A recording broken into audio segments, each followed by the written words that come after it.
On today's show, meet Minnesota's Bassmaster. Seth Feider definitely knows how to go with the flow. We visit a special oasis established to protect Sandhill Cranes and go north of the border to visit a remote Lake of the Woods island, a place where wild birds outnumber people.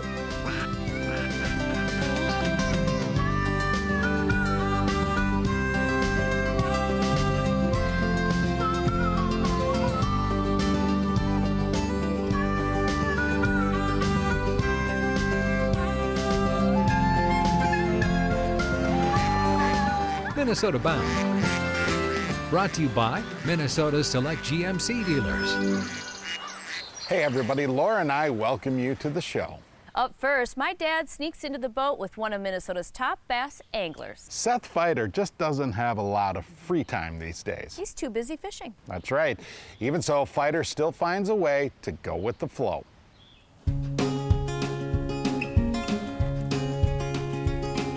Once upon a time, on a Minnesota lake, I think it's a good day for fishing. Always is for you, isn't it?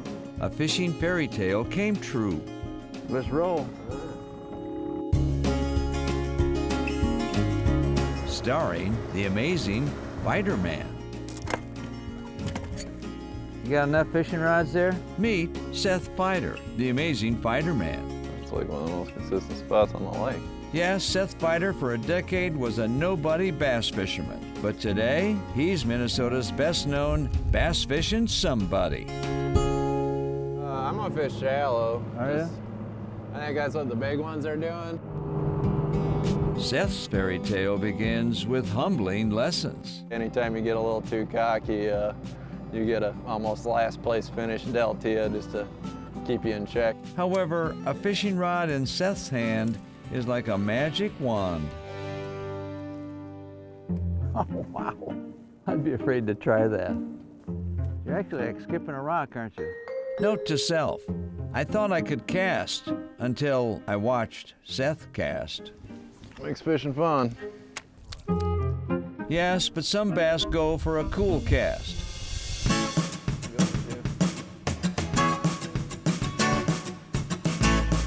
Rapple a square bill. He ate her good. Just as we were thinking we got to change. They like doing that. They wait till just when you're about to give up. Yeah, nice little bass. In Seth's world, a big bass is called a llama. Why? Who knows? All right.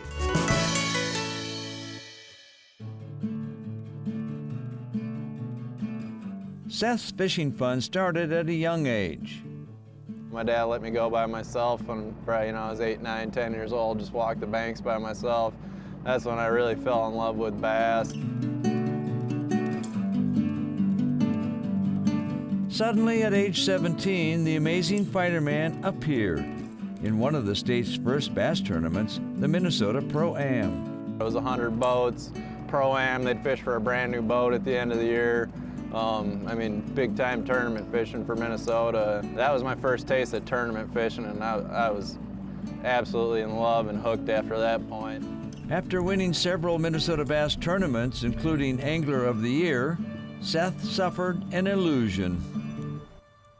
When I was 23, I thought I was like the coolest guy alive. I sign up, I go fish 2 tournaments down south. The first one I finished 197th out of 200. The second one I basically had the same finishing. I ran back with my tail tucked between my legs, said I'm not doing it. Holy big. Not bad. That's a jig eater. Turns out, Seth didn't quit. More accurately, he couldn't quit. A few years later, I started doing well again around here and built up some more confidence and took another run at it. Young man from Bloomington, Minnesota, make you welcome Seth Feider. Today, Seth competes in Bassmaster's Elite Tournament Series, attracting the best of the best bass anglers in the world. Get loud, boom, shakalaka, giant bass. Proof that he belongs in the big leagues happened in 2016, when Seth won a bass event in his own home state. Let's hear it for the amazing Feider Man, Seth Feider. Hey Seth, We're still waiting for a llama. Beautiful fish, aren't they? Next cast, a llama. Look at that one. He'd be going to the land. Llamas are good kissers, says the amazing fighter man. It's even more fun when you do it in a tournament, but it's fun any day. Mwah. All right. Coming up, we head across the border to visit Wisconsin's Crane Foundation, a definite refuge with a view. Minnesota Bound is brought to you by Minnesota's select GMC dealers, by The Yard maintenance-free outdoor furniture, Running Aces Casino, Hotel and Racetrack, and by Aluma Craft Boats.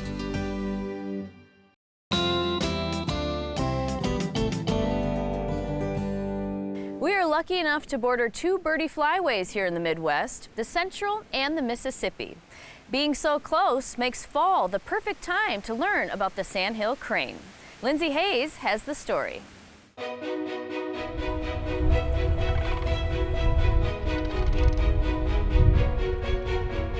As the seasons change, so do we, and Sandhill cranes. During harvest, cranes stage for migration. They kind of go through a hormonal change that says, oh, I better start getting ready for migration. So they know fall is coming well before we do. Every October and November, Sandhill cranes fly south for their annual winter getaway. And they're being watched by Ann Lacey, a researcher at the International Crane Foundation in Baraboo, Wisconsin. The Crane Foundation is the only place in the world where you can see all 15 species of crane. The reason that most birds are migratory actually is just food. Their food source disappears, especially in the northern hemisphere. They have to go south because everything is frozen. It's also weather driven. The weather will come through from the northwest. It'll have really strong winds and a nice sunny day. And anytime we get weather like that, I know that it's a good day for crane migration. These gray birds stand nearly 5 feet tall, sport a 7-foot wingspan, and have a distinctive red crown on their head. Sandhill cranes mate for life and can live 20 to 30 years in the wild. The sandhills that we have here in the upper Midwest are the greater subspecies of sandhill crane. That is the biggest subspecies. To prepare for their journey, cranes gather in cornfields to fuel up. It's not an accident that they gather together, but there's also safety in numbers. To elude predators, cranes roost along rivers or in wetlands. Cranes like to roost standing in water. That gives them some protection from predators that may be coming on land. The route south gives them spectacular views along the Wisconsin River. A lot of migration behavior, some of it is ingrained, it's genetic, but a lot of it is learned. A chick will learn from its parents the migration route. Then when it is an adult and it's on its own, within a year, it will follow that same route. Some fly the Central Flyway, from Minnesota to Texas or Mexico, while others cruise southeast to Florida. As they hopscotch their way through the Midwest, the U.S. Fish and Wildlife Service and the International Crane Foundation conduct roost counts to estimate their population. This year we are counting with a lot of volunteers that have come out to help us count cranes. Oh yeah, we've got some flying right over us. You can hear them calling as they fly. That high-pitched squeak that you can hear a little bit is a juvenile or a chick still calling to mom and dad, wait for me, don't leave me behind. When we counted this area last year, we had around 10,000 cranes, which is a lot. Researchers also track banded birds wearing radio transmitters. This is a PTT transmitter. Basically, it's a satellite transmitter. This is solar powered and it's pinging back and forth to satellites. These are individual locations of a single bird, and then we have the dates that are associated with those locations. We already have some birds that are on their wintering grounds, which is kind of crazy. It's pretty early for that. The Sandhill crane is one of the only species of cranes currently not threatened or endangered. Their population remains stable, thanks to restored wetlands, regulated hunting, and national efforts to protect them. Now it's one of the most populous crane species in the world. That was an example of their unison call. We like to call them our conservation success story. Closed captioning is brought to you by Maple Grove Lock and Safe, your premier Liberty safe dealer.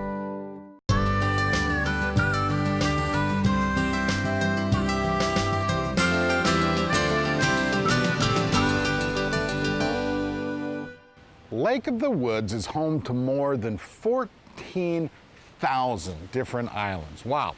But today, we're actually only interested in one of them. Travis Frank introduces us to French Portage, home to hunting paradise.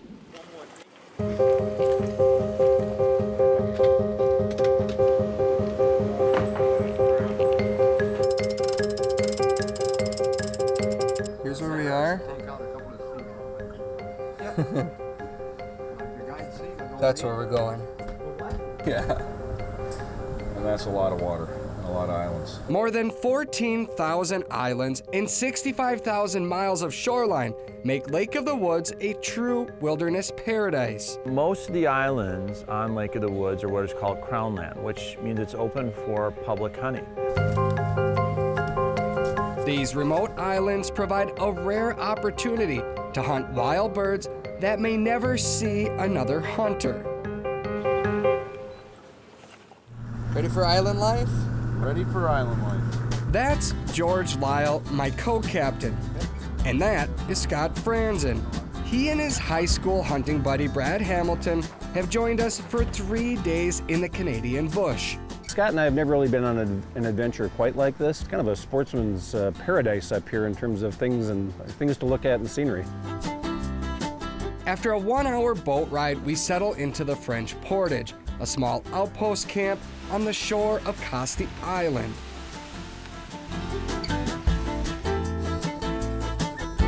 You name it, it's here.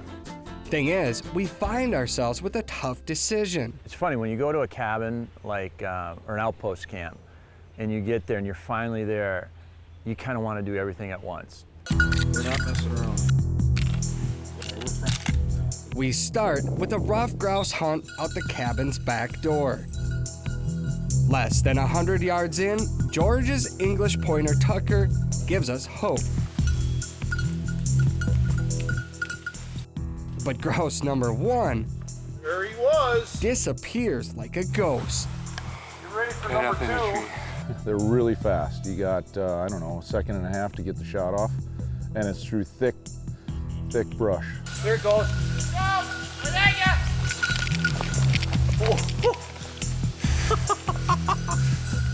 It's clear harvesting dinner won't come easy.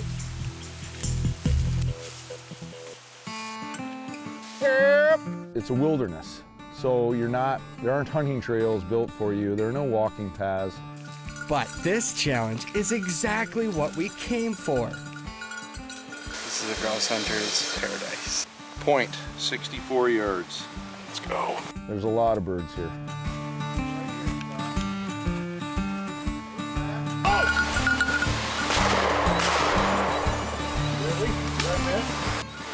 Are we having fun yet? We're having fun. That's grouse hunting, but that's why I love it. Other one. Oh, woodcock. Out here, every bird becomes a trophy. North American woodcock. Pretty cool, huh? Hunting and fishing trips, it's not about the economics of it, it's about the experience of it. You know, being with great friends, great dogs, being out in nature, it's the whole experience. Tomorrow, we take aim at birds of a different feather and find shore lunch in an unlikely hotspot. Minnesota Bound is brought to you by Connecticut, Adams Pest Control, Rave Sports, your local carrier dealer, and by Totem Resorts, the premier destination for world-class fishing.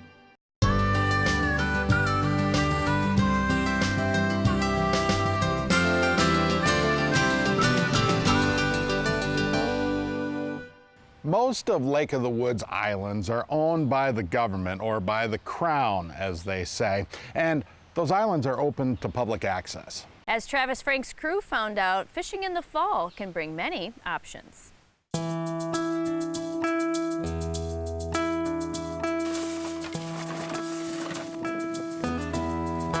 Duck decoys weren't part of our original bird hunting plan. But on Lake of the Woods, it's always best to come prepared. Well, we knew the weather was going to be a little blustery in the morning, so rather than get up and try to go grouse hunting, we said, let's pack and go out for ducks. A light drizzle and steady winds have our hopes set high. Picture perfect duck hunting weather. Come around behind us, Brad.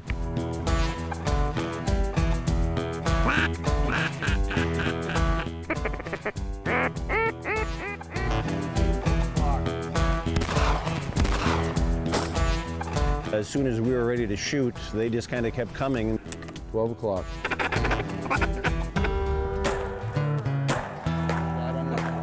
Just shot right underneath them. Oh, that was horrible. Watch him. Wow. Air balls. It's hard to get good help nowadays. Left flank's very weak.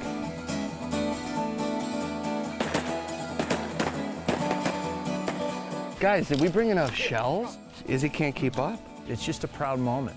That away, Izzy. That's why you feed her the kibbles all year long.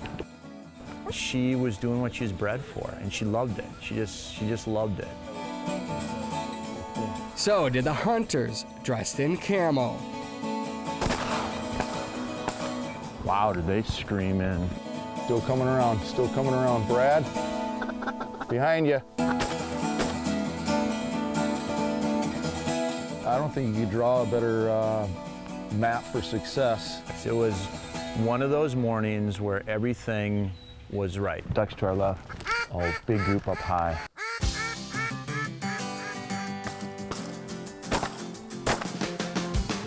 Those came in nice.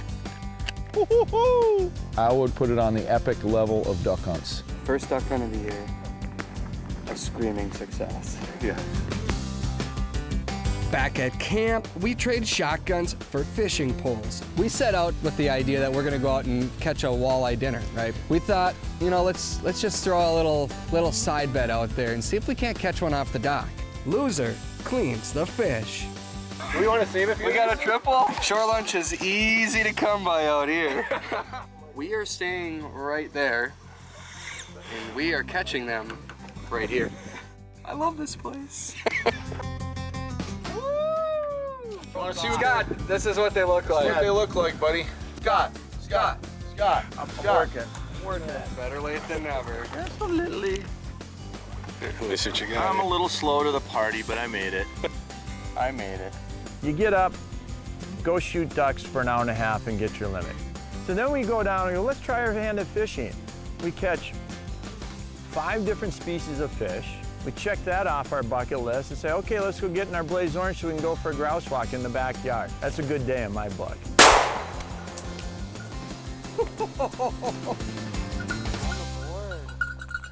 A good day that comes full circle. We have bacon wrapped rough grouse and spruce grouse.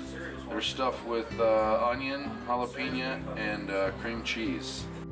Living off the land is the real reason this trip made our bucket list. Our harvest has come full circle.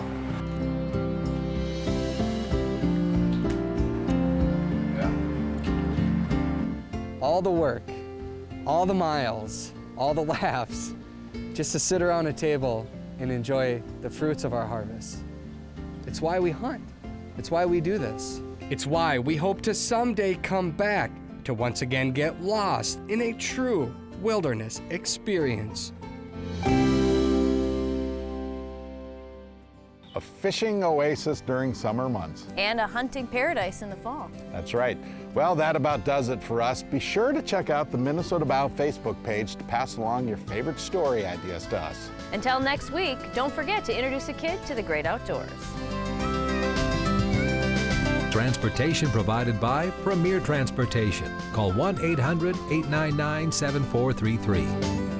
To get more Minnesota Bound, including full episodes, go to mnbound.com. And to follow our latest adventures, like us on Facebook.